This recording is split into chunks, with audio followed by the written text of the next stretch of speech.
Hello, everyone, and thank you for joining us tonight for our mindfulness workshop as part of the Wellness Wednesdays series organized by ShiftPost for essential pharmacy workers. We've designed this series of 6 events and workshops to give back to you, and we hope that you will take away new skills and valuable strategies for managing stress and anxiety throughout the pandemic and beyond. My name is Caitlin Lopes. I will be guiding you through this series. I hope that you will enjoy it. And without further ado, let's get started with our topic for today.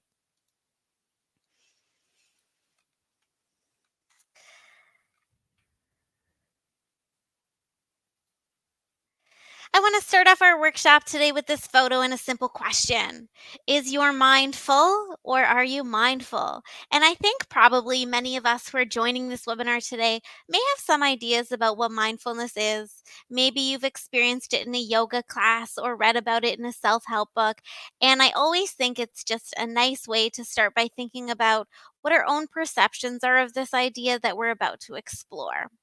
So let's take a moment and I want you to think to yourself, how often does your mind look like each of these examples? More often, do you find your mind looking like the humans here who has it just full of worries and everything that's going on in life? And how often do you find that your mind looks like the dogs, being fully aware of and connected to your surroundings, living in and wholeheartedly enjoying the present moment with a clear mind? So just take a moment for yourself right now. Think back over this day and think, which of these minds have you had today? The busy mind or the clear mind? One is not right or wrong. Mindfulness is a wonderful invitation to reflect on our own experiences and to bring awareness to how we are living.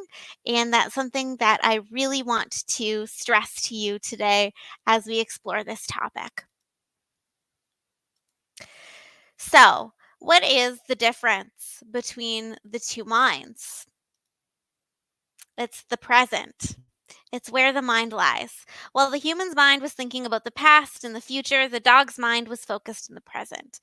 And I'd like to introduce you to the present moment as this idea that our mind can time travel, which sounds like kind of a fun idea, but it often gets us into trouble by causing us to worry or stress. And that's because our mind spends a lot of time thinking about the future, planning for the future, worrying about the future, or running away to the past, replaying stories, fixating on details that are beyond our control.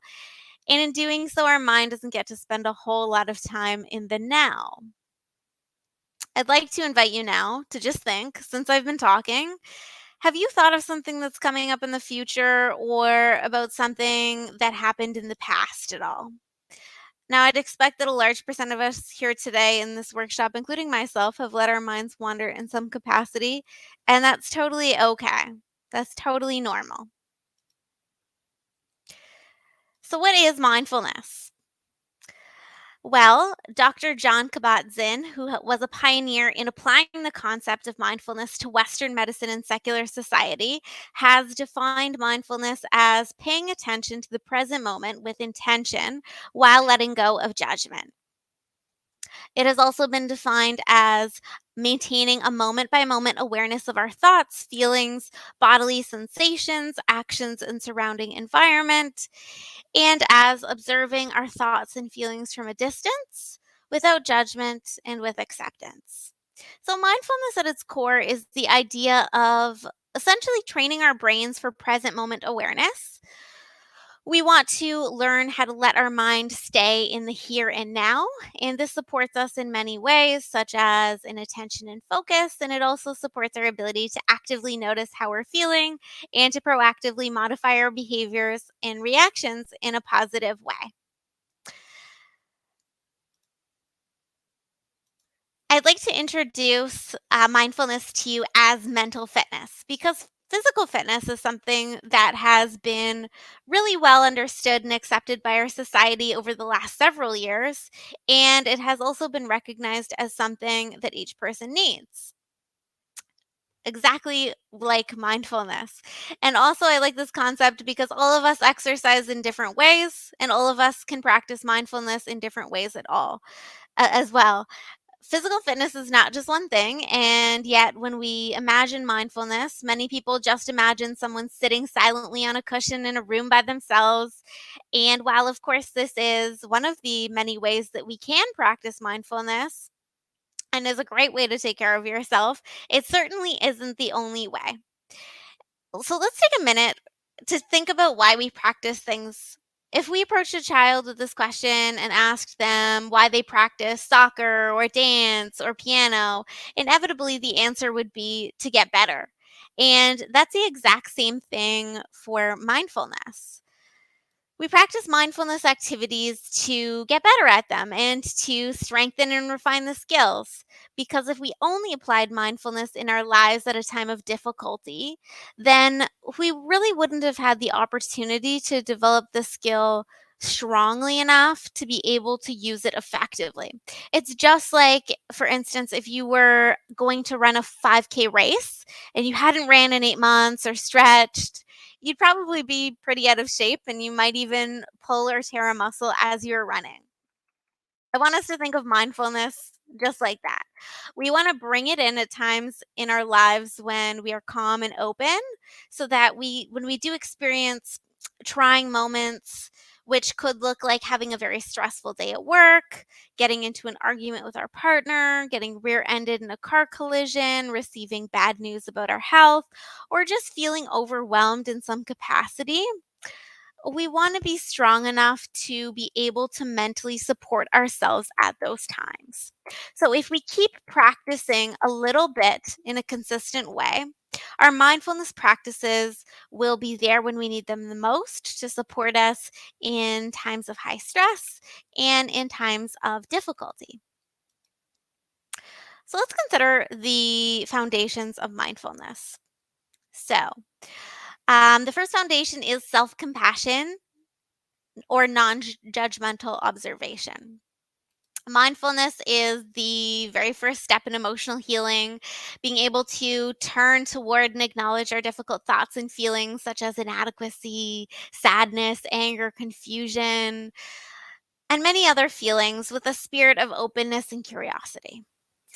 Self compassion really involves responding to these difficult thoughts and feelings with kindness, sympathy, and understanding so that we can soothe and comfort ourselves when we're hurting. The second foundation is sharpening focus or present moment awareness. When we practice present moment awareness, we can really work to savor each moment and even make time feel like it's passing slower. And in doing so, we can get in touch with the fundamental wonder of being alive. When we wake up and go to work and do all of the other things that we need to do throughout the day, we often operate seemingly on autopilot. And I'm sure this is something you've noticed, is that the days seem to fly by, as do the weeks, months, and years. But when we practice present moment awareness, these days and months and years can be richer, more meaningful, and more fully lived. Things like appreciating the fall leaves, listening to the crunch under your feet as you walk on the winter snow, smelling the scents of flowers or fresh cut grass, feeling the warmth of the summer sun. These simple acts of presence really, really work to slow life down, and they help us go through each day feeling more alive, more awake, and more content. The third foundation of mindfulness that I'd like to touch on is gratitude.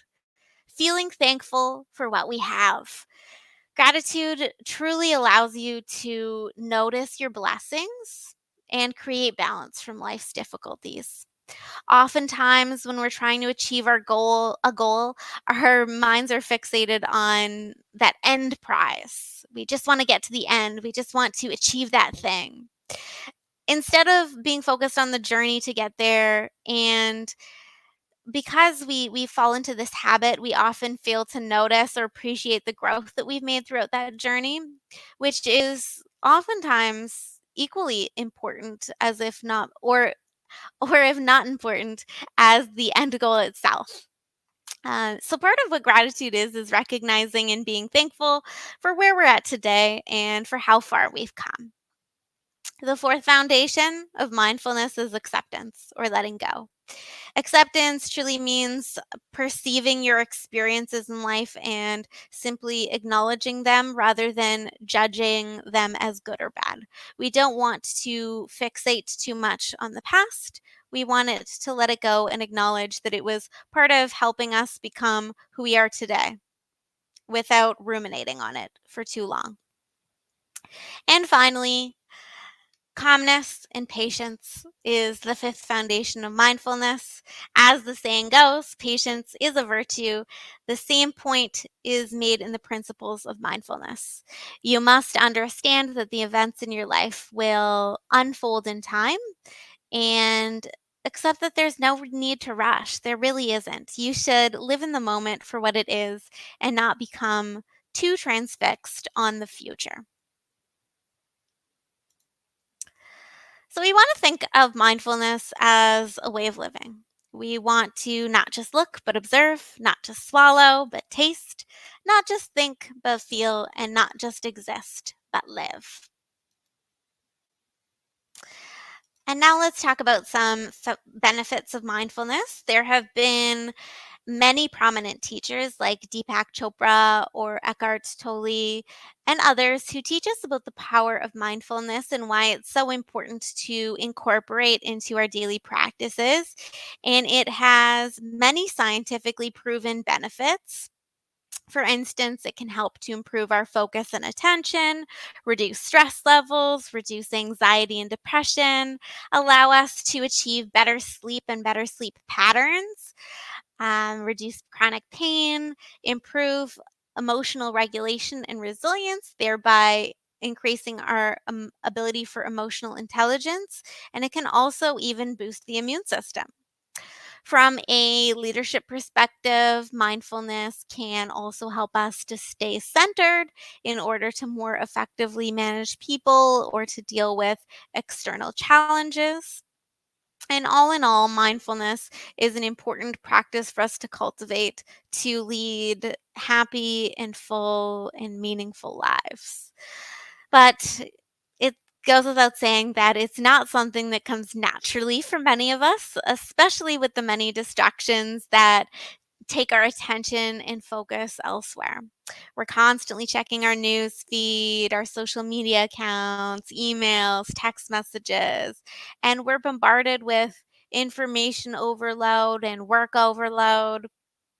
The day often goes by without us ever checking in on ourselves, let alone spending time making time for and practicing mindfulness. And this ironically ends up making us feel very disconnected and unhappy. So I want to take the next 5 minutes to practice mindfulness with you. And I will guide you through a self love meditation, which will help us to achieve mindfulness and become more aware of where we're at today and and really allow us to relax and reflect and see what our minds are capable of today. So let's get started. All right. So, first, I want you to get into a comfortable position. You may choose to sit upright in a chair with your feet planted on the ground. Alternatively, you may prefer to sit with your legs crossed or to lie down on the floor. All are great options for today. If you are lying down, feel the connection between the back of your body and the floor. If you're seated, lengthen up through your spine with each inhale. Broaden through your collarbones, puffing your chest up and outwards. Let your shoulders fall down and let your hands rest on your thighs. Palms can either be facing up or down, whatever feels comfortable for you today. Once you're settled, I want you to close your eyes, soften your brow line, and relax all of the muscles in your face. Tune into your breath. Notice your breath without trying to change it. And notice also if you feel tense or relaxed without trying to change that either. Inhale through your nose and then exhale through your mouth. Continue to take deep, full breaths in through your nose and out through your mouth.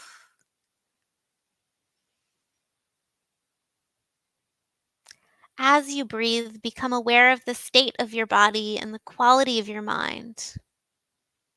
Where is your body holding tension?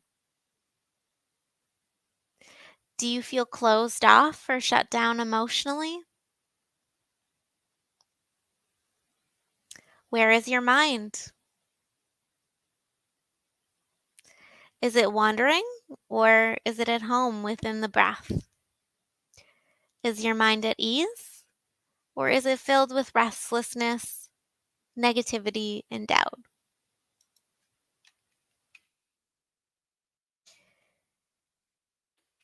Place both hands over your heart and continue to inhale through your nose deeply and exhale through your mouth.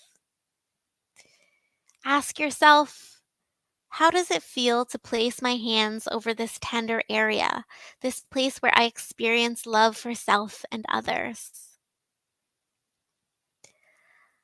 Let your breath become more smooth and effortless and begin to breathe in and out through your nose.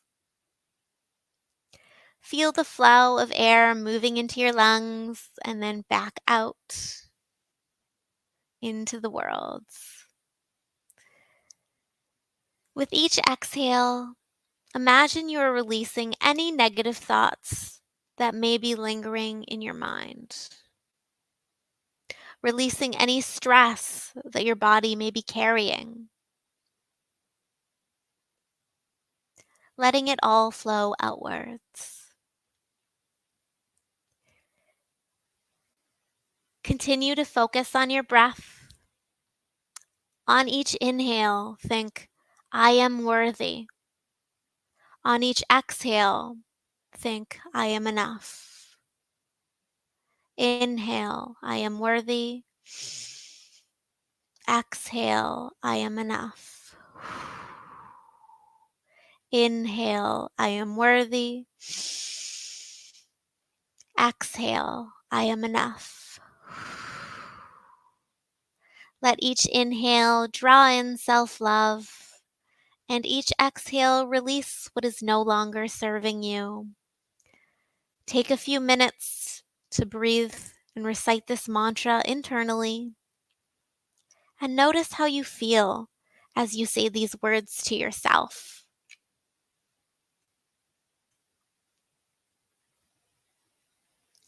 If your mind seems to be wandering at any point, know that it's okay. It's the nature of the mind to wander. Simply bring your attention back to the breath, noticing how your thoughts come and go, whether positive or negative, and simply allow them to pass on by like clouds floating in the sky.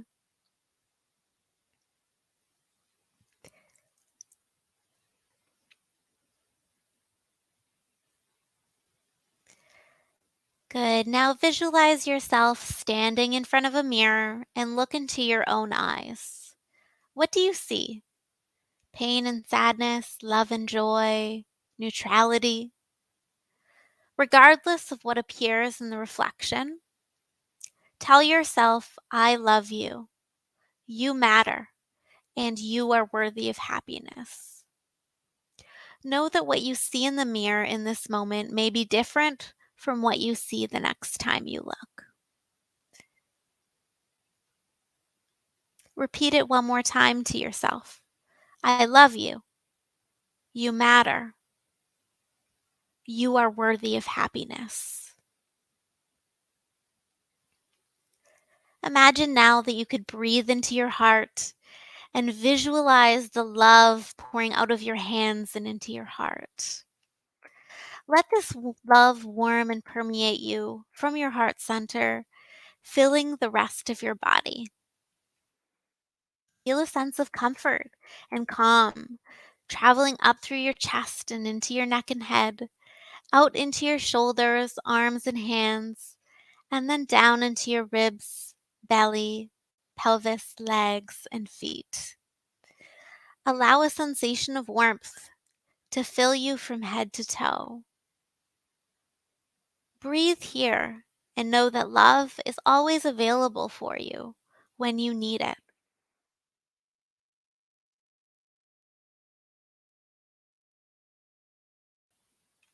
Continue taking deep breaths in and out.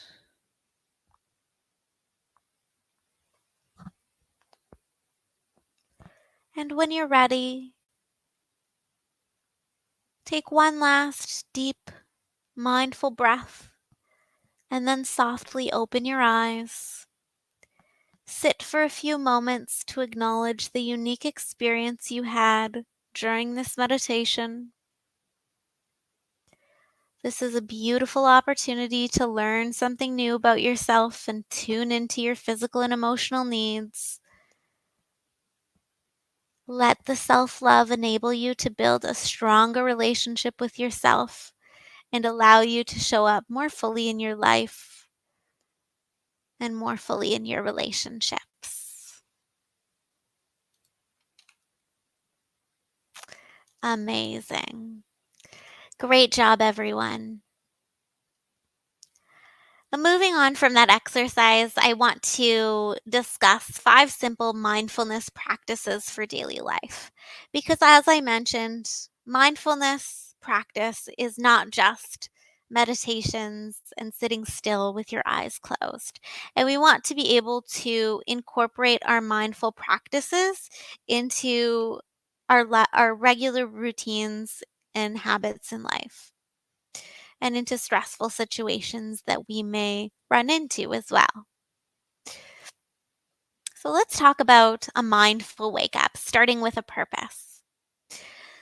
On waking, I encourage you to sit in your bed or chair in a relaxed posture, just like as we did in our guided meditation. And I want you to close your eyes, drop your shoulders away from your ears, relax all of the muscles in your face, and really connect with the sensations of your seated body. Then you'll take 3 long, deep, nourishing breaths and ask yourself, what is my intention for today? Intention setting is so important in staying mindful. Intention really sets a goal for the day and allows you to stay on track with that goal and to keep your mind and body in check throughout the day. So, in order to set this intention, you may want to use a prompt to help answer that question. As you think about the people you'll encounter and activities you might face throughout the day, you might want to ask yourself, how might I show up today to have the best impact? Or what quality of mind do I want to strengthen and develop today? Or what do I need to take better care of myself today? Or during difficult moments, how can I be more compassionate to others and myself? Or maybe you'd like to ask yourself, how might I feel more connected and fulfilled? And based on the answers to those questions, you want to set your intention for the day. So, for example, today I will be kind to myself, be patient with others, give generously, stay grounded, persevere, and eat well. Or anything else you feel is important for you in that moment. And then throughout the day, check in with yourself. Pause, take a breath, and revisit your intention. Notice as you become more and more conscious of your intentions for each day and how the quality of your communications, relationships, and mood shifts as a result. So that's starting our day with a purpose, waking mindfully. Secondly, mindful eating, enjoying every mouthful. It's easy enough to reduce eating to a sensation of bite, chew, and swallow. Many of us eat very quickly, and who hasn't eaten a plate of food without noticing what they're doing, right? But Eating can be one of the most pleasurable experiences we engage in as human beings, and doing it mindfully can turn eating into a far richer experience, which satisfies not only the need for nutrition, but also more subtle senses and needs. When we really bring our full attention to our bodies and what we are truly hungry for, we can nourish our hungers. So, some excellent practices to implement before a meal is to firstly breathe before eating. We often move from one task right to the other without pausing or taking a breath. And by pausing, we slow down and allow for a more calm transition to our meals. We bring some of our attention inward by um, closing our eyes while we take that breath and breathing nice and slowly before we start our meal. So that adds some calmness and intention to the act of eating. Secondly, we want to listen to our bodies. After that deep breathing, we want to bring our awareness to the physical sensations of our belly. We want to notice on a scale of 1 to 10, 1 being that you don't feel any physical sensation of hunger, and 10 that you feel very hungry. You want to ask yourself, how hungry am I? What physical sensations tell you that you are hungry or not hungry? Is it emptiness in the stomach, shakiness, no desire to eat, stomach growling, etc.? Try not to think about when you last ate or what time it is, and just really listen to your body, not your thoughts. Thirdly, we want to eat according to our hunger. Once we've established how hungry or not we are, and we're more in touch with those feelings, then we can more mindfully choose what to eat, when to eat, and how much to eat. And this simple practice can help us to tune into our body's real needs. We want to then practice peaceful eating. So, at your next meal, I urge you to slow down and continue to breathe deeply as you eat. Really take your time with it, really savor the food, and be relaxed. Don't think about what you need to be doing next. Just really focus on the food that you're eating and how you feel eating it and how it tastes. And finally, if you don't love it, don't eat it. Taking your first 3 bites very mindfully, we want to experience the taste, flavors, textures, and how much enjoyment we receive from a certain food. And if you are noticing that a certain food is not something that you enjoy, then I would recommend looking for other foods that you do enjoy eating. So often, for instance, a lot of us struggle to eat healthy foods, our leafy greens.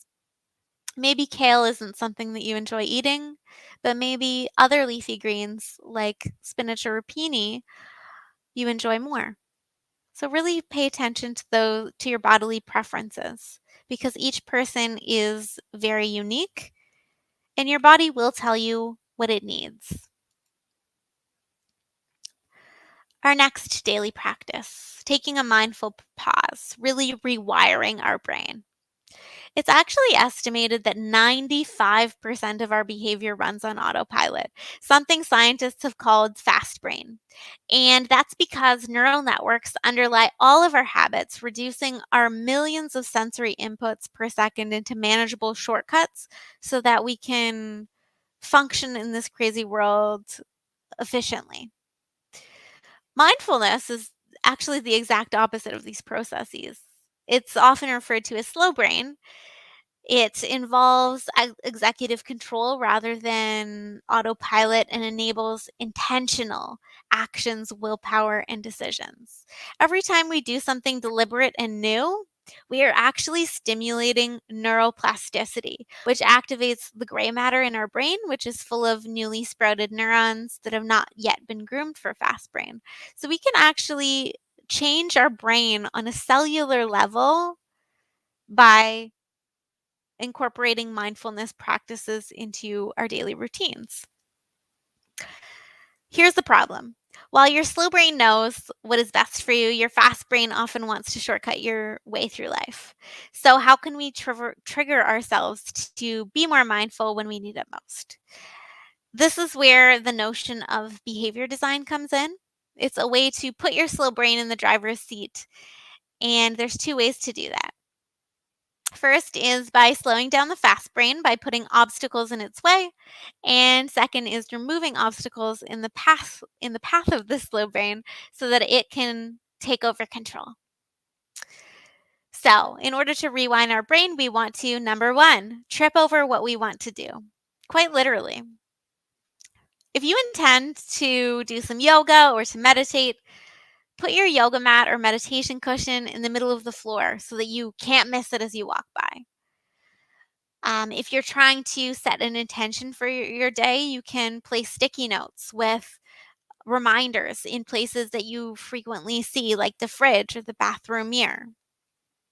And things like those cause your fast brain to stop and say, hey, what's this? It acts as a trigger for that activity. Number 2, we want to refresh those triggers regularly. Say you decide to use sticky notes, for instance, to remind yourself of a new intention. That might work for you for about a month, for about a week, maybe even a month. But then your fast brain takes over and old habits come into effect again because you stop noticing those sticky notes anymore.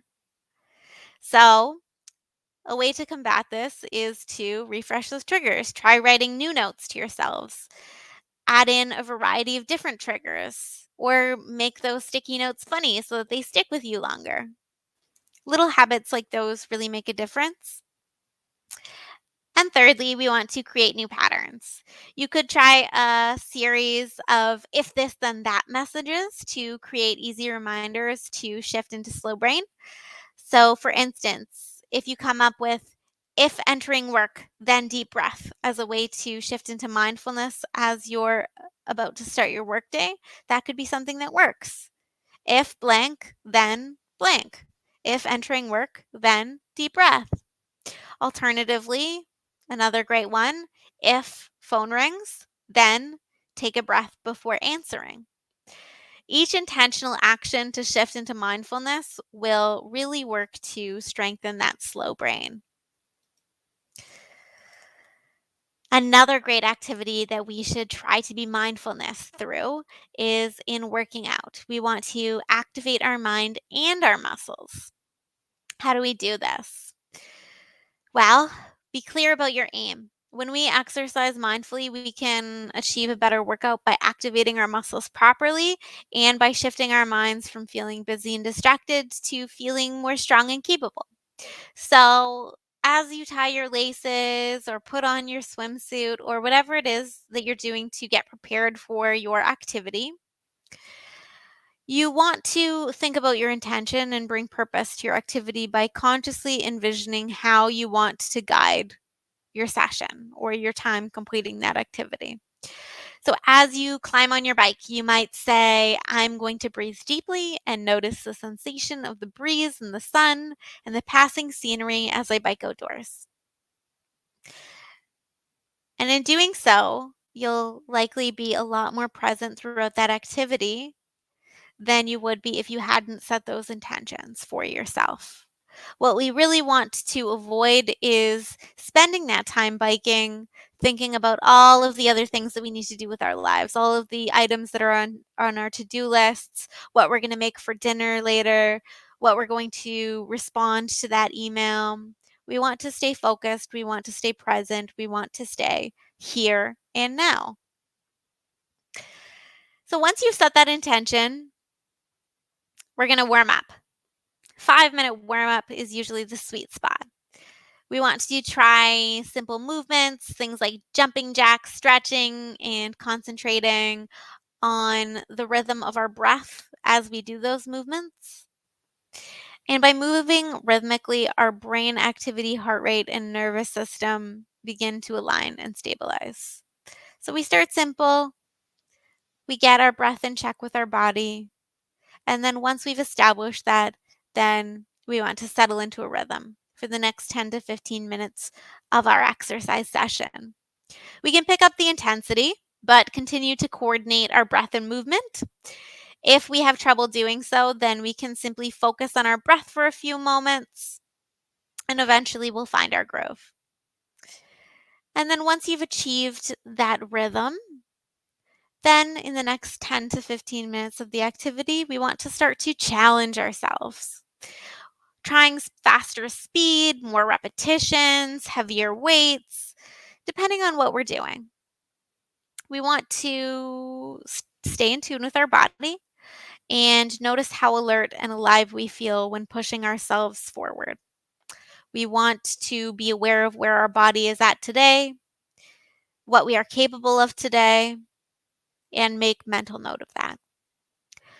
Then, once we're finished our activity, then we want to really focus on that cool down and rest, which many people often neglect, but which is one of the most important aspects of a great and successful workout. So 5-minute cool down is excellent. We want to steadily slow down the pace until we come to a standstill. We want to notice the way our body feels and really take in our surroundings.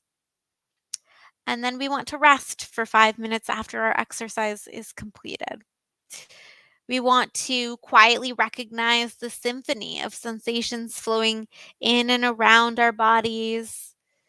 We can practice grounding activities such as naming things that we feel and sense.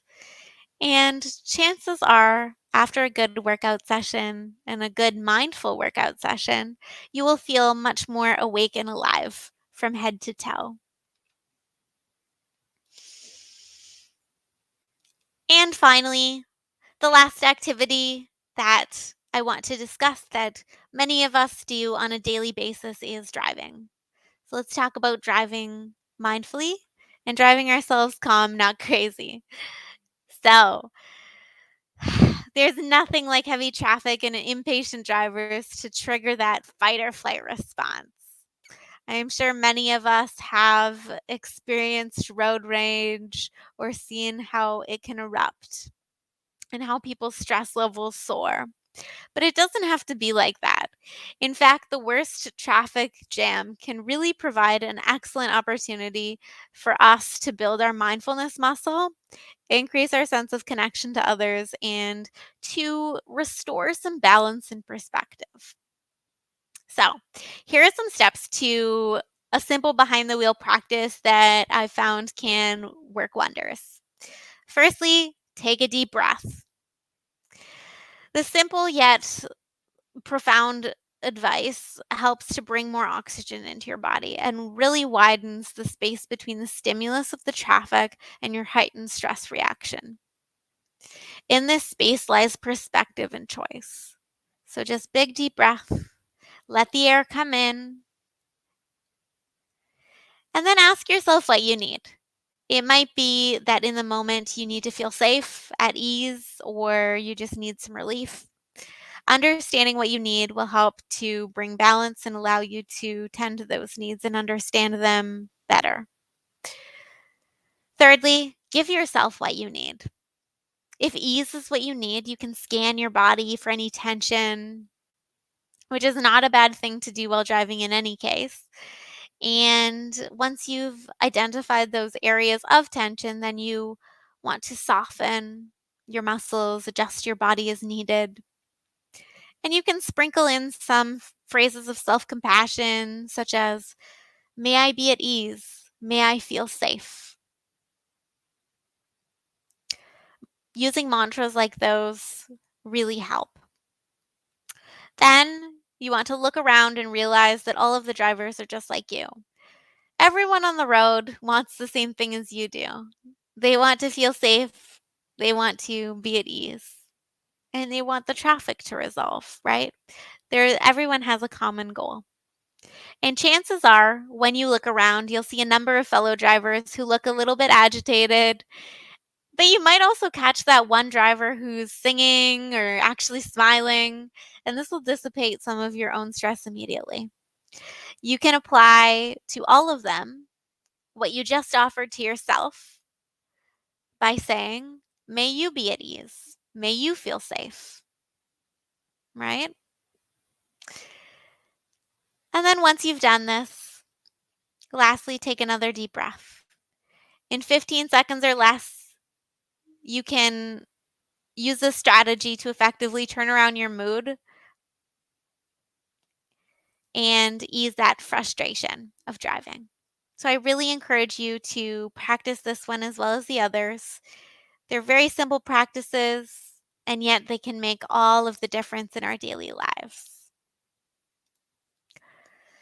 So as we wrap up, I want you to take a moment to reflect today. Where are you at today? Ask yourself, what is going on in my body? Am I calmer or slower now than I was at the beginning of this hour? Am I tight and anxious? Whatever the answers are, it's okay. There is no right or wrong. And I just want you to acknowledge them, acknowledge the feelings, acknowledge where you're at, and move forward with a sense of calmness and ease. And it never hurts to ask these questions to yourself every day, to just check in with yourself and make sure that your mind and body are truly connected. And with that, I'd like to thank you all for joining us for this mindfulness session.